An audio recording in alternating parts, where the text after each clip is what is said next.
La ex ministra Mara Seguini reapareció públicamente a 2 meses de dejar la Segegov y acusó haber enfrentado un boicot interno durante su paso por el gobierno de José Antonio Kast. En una entrevista en Sin Filtros apuntó al segundo piso, denunció presiones para moderar su estilo comunicacional y afirmó que desde antes de asumir existían intentos por debilitar su posición. Sus declaraciones generaron una reacción inmediata en el oficialismo. El viceministro Claudio Alvarado evitó profundizar en la polémica y dijo que el Ejecutivo está concentrado en la emergencia por el sistema frontal, mientras la diputada republicana Macarena Santelices cuestionó duramente a Seguini y sostuvo que una ex ministra jamás traiciona a la patria. ¿Es traición o no es traición, Camilo Espinosa, rey del Facto? Buen día. ¿Está con la traición? Ese va a ser la pregunta, parece, para la turno pregunta. Traicionaste a tus amigos. ¿Te ha tocado traicionar a tus alguna vez? amigos? No, pero es que lo que hace que esa de no tienen código fue la respuesta que hizo el Partido Republicano a través Sí, de po. próceres de Gonzalo Feito. por Si ser tiene- TV. no, si esto es una pelea muy miserable, pero muy entretenida. Es increíble, como que a los de próceres le pasaron la minuta antes. Y se Porque, odian claro, entre es ellos. traición y Gonzalo Feito tirando, digamos, Pero más allá de eso, lo interesante es las reacciones que tuvo esto, la situación que generó en la moneda, también la entrevista de Mara Seguini. Una moneda que estaba esencialmente preocupada de la emergencia. Esto hay que decirlo. Yo estuve preguntando harto qué ocurría a la interna y en general estaban todos preparando puntos de prensa y cosas que tienen que ver o que están muy ligadas a la situación en la región de Coquimbo y en la región de Atacama. Y de repente, claro, se enteran de que Mara Seguini, se enteran el día anterior, que Mara Seguini va a dar una entrevista. Lo primero que sabemos todos es que nadie tenía idea en la moneda que Mara Seguini iba a dar una entrevista. Incluso eso lo develan los materiales en redes sociales de La Tercera y Exante. No, sí, Dicen como, wow. increíble. Es como estuvieron preguntando, ni siquiera los más cercanos, personas que uno podría decir eran del círculo de Mara Seguini, no tenían idea de que se venía esta entrevista, de qué es lo que iba a decir en esa entrevista. Anteayer había dado estas declaraciones de que su mandato, su administración estuvo lleno de mentiras, de ensañamiento. Y uno decía, le está dando un mensaje a la izquierda, al mundo. De hecho, ayer estuvo aquí Rodrigo Rettig y en cierto modo como que respondió a esa... Pero en verdad parece que el ensañamiento y las mentiras eran más bien de la interna. Y más o menos así parte la entrevista, diciendo que esta era una situación, una suerte de cacería de lobos que estaba ocurriendo a la interna del gobierno, del oficialismo también. Y apunta a ciertas personas, que es lo que todo el mundo se está preguntando, quiénes son, porque tal como tú dijiste, Nico, no mencionó a nadie, no dio ningún nombre y evitó en todo momento dar pistas. Me llamó mucho la atención también la actitud de Fernando Solabarrieta, que decía, bueno, con tus silencios asumo, como que trataba de asumir respuestas, pero igual eso puede... Quería sacarle la cuñita. Sí, puede producir un error. Sabemos que al menos esta persona que se le acerca y le dice, te vas a ahorrar muchos problemas si me das este cargo y le das este cargo a mis amigos. Ay, perdón, te digo en el celular. Yo dije, Camilo tiene Espinosa tiene el nombre. nombre. Sí, Están llegando. Está llegando el nombre. No. Es que, a ver, vamos a hacer un juego más de por así decirlo, especulación de esto. Pero en ese caso en particular, todo apunta, y de acuerdo a lo que se estuvo profundizando, pertenecería a RN. Ya, ese es lo que está ocurriendo, porque muchos decían, debe ser de la UDI. En general, Mara Seguini tuvo muy buenas palabras para todos los agentes UDI. De hecho, en un momento cuando habla de los 3 poderosos, dice, hay 3 personas poderosas. Uno podría nombrar 4, pero hay uno que se descarta porque no trabaja en la moneda, que son Claudio Alvarado, Sí. Cristian Valenzuela, Ujú. Ira Razabal, que Esto es como lo que Gran está en el Hermano. segundo piso. ¿Quién es Y el el cuarto nominado? es Jorge Quirós, evidentemente, pero Jorge Quirós trabaja al frente. Entonces, es todo lo que relata por Mara eso Quirós Seguini no es. ocurre a la interna de la moneda. Entonces, ya descartamos a uno. De los 4 poderosos de este gobierno, descartamos a Quirós. Entonces queda Irarrázaval. Ira Razabal, Cristian Valenzuela y Claudio Alvarado. Con Ya. Claudio Alvarado tuvo muy buenas palabras. Pese a ser porque Mara Seguini, recordemos esto, es muy cierto lo que decía Nico al principio del programa. Todo esto está circunscrito en una batalla de la derecha, en donde efectivamente tenemos Partido Republicano versus Partido Libertario, pero también está el mundo de Chile Vamos alrededor. Claro. Que tampoco es tan espectador, porque Mara Seguini le tiene particularmente, fue bien dura con los agentes de RN Sí. con los que tuvo que interactuar, pero también con algunos del mundo republicano, y muy buenas palabras para la UNE. Entonces, Alvarado en cierto modo también queda descartado porque tuvo mucha deferencia. Ahí estamos viendo el que está más a la izquierda mía, me imagino que es a la derecha de su pantalla, Y al lado, justo al medio tenemos al señor Alejandro Irarrázaval y a la derecha al señor Cristian Valenzuela. Ellos son las dos personas eje de esta administración. De hecho, en un momento se ponen a analizar un diagrama que había publicado el diario La Tercera, en donde los ponía a ellos por sobre incluso los ministros. Y acá hemos comentado muchas veces que a la interna habían ministros que tenían que pedirle permiso a ellos para dar entrevistas o declaraciones de prensa, o puntos de prensa.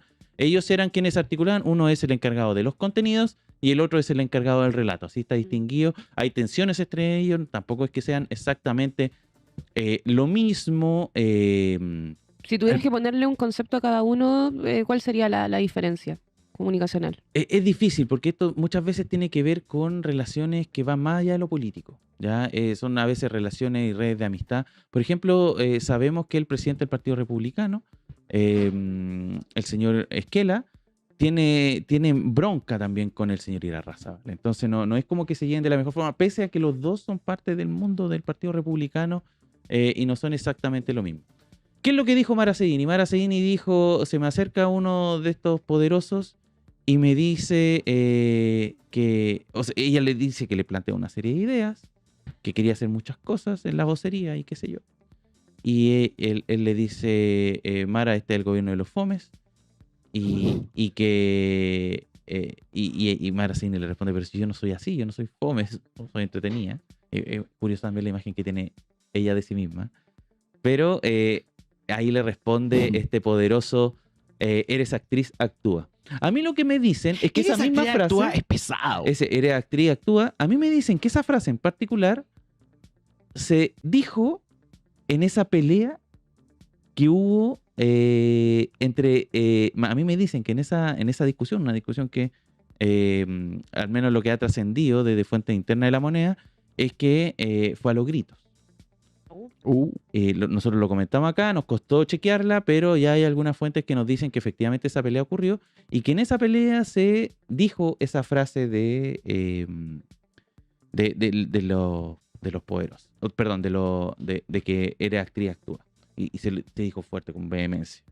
En esa conversación, uno de los testigos, y desconocemos hasta ahora porque como eran voces que se escuchaban, por así decirlo, tras de una puerta, no sabemos en verdad quién la verbalizó, pero en esa conversación estaba el Yeti. Es lo que mi amigo me confirma. Ya, Felipe Costabal. Que o fue el que esgrimió la frase o al menos la escuchó. Estuvo ahí.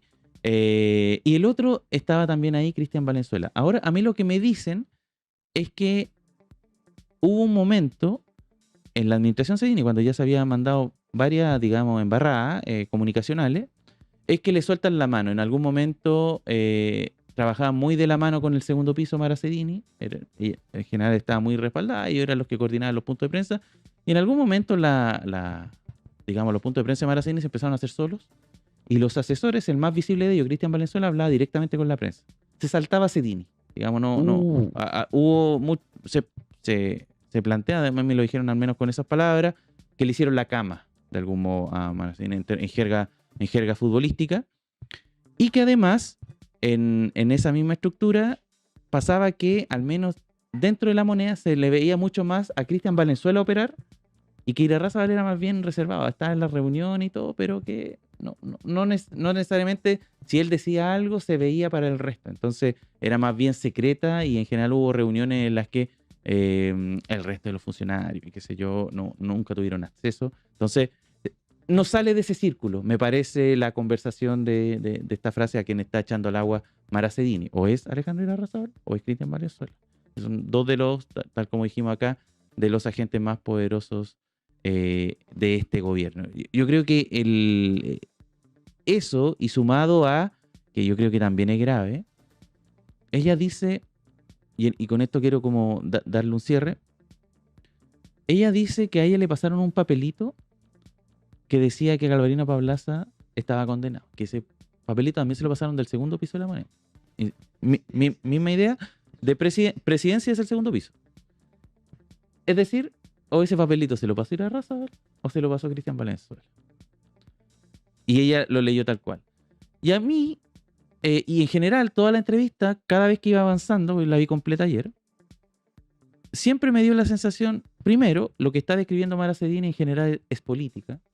lo que da, a mí me da, y ella se ve muy sorprendida con las cosas que ocurren en la política, y a mí me da a entender que en general era, de partida, José Antonio Kast, si vio esta entrevista, quedó más que claro que fue un error haberla Puesto. llamado. O sea, la entrevista de Vélez de error. Cuando ella dice yo soy porque así tituló el Mercurio hoy día, yo soy la más preparada para este cargo, y empezó a enumerar estudios y cosas.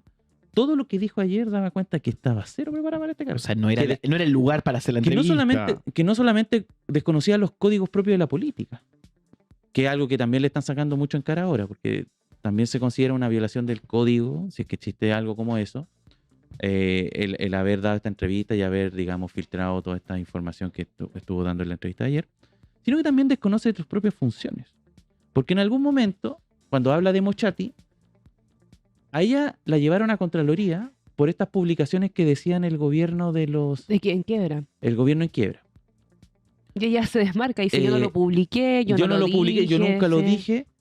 Pero Mara Sedini, incluso sabiendo el dictamen que hizo Contraloría de eso, desconoce que esa es su función. Las redes sociales son función de CGGO. Es su ¿Cómo responsabilidad. no va a pasar por ella? ¿Cómo no va a pasar por ella haber chequeado la información de Galvarino Pablas? Si a mí me pasa esto le pasó a Camila Vallejo, Y eso también le me pasó llamó a voceros anteriores ¿Y que le sabes? llegaba información y sus equipos estaban encargados de hacer el chequeo y la revisión de esa información. Eso fue lo que me llamó la atención, que justamente cuando lo conversa con Fernando Solabarrieta, él le dice, pero no apuntaste a nadie, no pediste cabezas, no pediste también que te reafirmaran, te verificaran la información antes de decirla públicamente, y dijo, no hice nada. Sí, Lo deja inconcluso, Aymara Sedini. a mí lo que me cuentan es que también, además de Mara Sedini, para abajo, ella en un momento se pone a hablar y dice que su equipo era un lujo, que era atómico. Ese es el concepto que ocupa. Tenía un equipo atómico. Su equipo está muy mal mirado por el resto, porque de partida desconocía las lógicas propias de la administración del Estado. En general, un equipo bien inexperto, que no conocía la dinámica y que en general muy cuestionado. Y uno de ellos sigue trabajando en el gobierno. Fue como ascendido a presidencia. ¿Por qué razones? No tenemos idea. A lo mejor hubo algo un poquito más allá de simple incompetencia. Al menos da para pensar de por qué un funcionario que era cuestionado por sus propios pares terminó trabajando en el segundo piso de La Moneda. Un último caso que tiene que ver con los periodistas de La Moneda. Ella dice que ese episodio donde la pillan arrancando, incluso da a entender quién grabó el video. ¿Te acuerdas que ese día nosotros tuvimos problemas? Porque ese video de arrancando lo publica inicialmente Radio Bio Bio. Sí, después lo borra. Y después lo borra, y después lo vuelve a subir. Y todos dijimos, ¿qué pasó? ¿Por qué hicieron eso? Y lo sube recortado, pero con cosas que son intrascendentes, no sabemos por qué. Y ella dice Mara Sedini, ese video no lo grabó Radio Bio. Lo grabó Radio ADN. Y lo publica. Y que después la periodista que lo grabó de Radio ADN va y le pide disculpas por haberlo grabado. Y después Mara Sedini da más detalles. Dice que los periodistas entraron por la cocina, por una ventana de la cocina. Que ese espacio no estaba habilitado para periodistas. Que no estaba habilitado para periodistas, y dice, y que me interceptan y sale arrancando. Y es impresionante también lo que le dice Solabarrieta. Le dice, discúlpame Mara, pero eso es lo que hace el periodismo. Y está muy bien Solabarrieta respecto a eso. Y es verdad que existe un acuerdo tácito, pero es un acuerdo tácito. Romper, y nadie está cometiendo un delito si los periodistas rompen y digamos, invaden espacios de La Moneda, en donde además ellos mismos consideraron que La Moneda es su casa. Que el presidente duerme ahí, se supone, sabemos hasta ahora. Entonces, se pueden pasear, se pueden mover, si no. Y a mí me da mucha risa porque además Mara Sedini dice, yo creo en la libertad de prensa y trata de escudarse, pero no se entiende también eso. Entonces, es muy interesante. El gobierno ve a Mara Sedini, y esto es lo que a mí me comentan desde la internet, muy en caliente también. Ven en Mara Sedini a alguien que en verdad desconocía mucho los códigos de la política, que no supo moverse No en se este supo mundo. mover. Todo lo que hizo incluso hasta esta entrevista es una cadena de errores, lo que dan a entender que en verdad nunca tuvo aptitudes para este cargo. Y en el fondo también deja muy en vilo lo que está ocurriendo al interior del gobierno de Kast. Igual, eso es importante. Dejó al desnudo la interna. Sí. Muestra las costuras. Pero mi pregunta es, ¿cuál es el futuro de Mara Sedini? Eso, a mí me da la impresión que con esta entrevista evidentemente le suelta la mano definitivamente al gobierno, porque, por ejemplo, el caso de Trinidad Steiner le están consiguiendo pega afuera del país, como en un consulado, en algo. Mara Seguini le dio lo mismo eso. Tal vez tiene una condición mejor, no necesita alguna ayudita de ningún tipo y se Ok. puede mover mejor en el mundo de las comunicaciones. Claro, yo creo que también la veo por ahí porque creo que se sintió tan maltratada, tan mal pasada a llevar con su propio equipo, quien Sí. decidió ponerle en vocería, que dijo ya no tengo nada más que perder, ya me destruyó casi todo Chile públicamente. Voy a contar mi verdad, voy a contar qué es lo que se teje-maneje detrás de todo. Entonces Sí. yo creo que ahora lo que se viene quizás no es una Mara Cedini dentro nuevamente del gabinete. Quizá volverías con tu ex 2. Hoy pues, no. Es que puede ser como una suerte de furia, cuando hablaba de Milei. Sí. O Gran quizás Hermano. puede que se prepare como la próxima conductora de Sin Filtros. Volvió a su casa comunicacional. Puede ser, mira, los caminos son variados y en el fondo no tiene, se da a entender que no tiene ninguna necesidad o urgencia de tener, digamos, alguna función. Sí dejó más o menos claro. Ahora, hay algo que ella también da a entender y yo creo que tiene una muy mala percepción de lo que ocurrió de ella misma, de su propia autocrítica. No hubo, de hecho, su única autocrítica durante toda la entrevista fue que me dejé manipular. Casi como, no, lo que pasa es que yo era tan perfecta que este gobierno no me aguantó. Eso fue como su autocrítica. No me dejó ser. Hablaba de su personalidad y un montón de cosas, pero recordemos que eso no es con el gobierno. Mara Seguini ya era distinta en la OPE. Y el estilo que gustó en la OPE no era el estilo confrontacional de Sin Espérate, Filtros. pero sí, recuerda que en la OPE, cuando estaba en la OPE y iba a entrar al gobierno, habían 2 puestos para ella. Uno en la subsecretaría de la niñez, Sí. que es un puesto dulce, como donde tenés que comunicar amablemente, y el otro en la vocería. O sea, y ese lado de ella lo mostró en la OPE. Bueno, también cantó, ¿te acuerdas? Sí, no, y es parte, y ella lo tira como gran logro. Hay algo también que acá, y con esto le damos un cierre al tema, hay algo también que tiene que ver con que ella dice, recuerda al menos como sus tiempos de gloria desde el triunfo del rechazo hasta las campañas. Ella dice, al menos su pic estuvo en esa época, y lo que siempre se le criticó a este gobierno es que nunca dejó de estar en campaña. Y me da la sensación de que Mara Seguini no quería entrar al gobierno, sino que quería seguir en campaña. Claro. Porque le sentía amor a ese rol. De hecho, ella también, claro, resalta eso de que la llamaban de otras campañas. A mí me llamaron me llamó el equipo de Evelyn Matei, me llamó el equipo de Johannes Kaiser, y yo elegí estar acá. Entonces, ella ama el periodo de campaña. Pero había que entrar a gobernar, y ahí me da la sensación de que evidentemente varios ministros entendieron que podían seguir en ese ritmo, que no podían seguir en ese ritmo, pero Mara Seguini nunca lo entendió. Hasta Señor- ahora.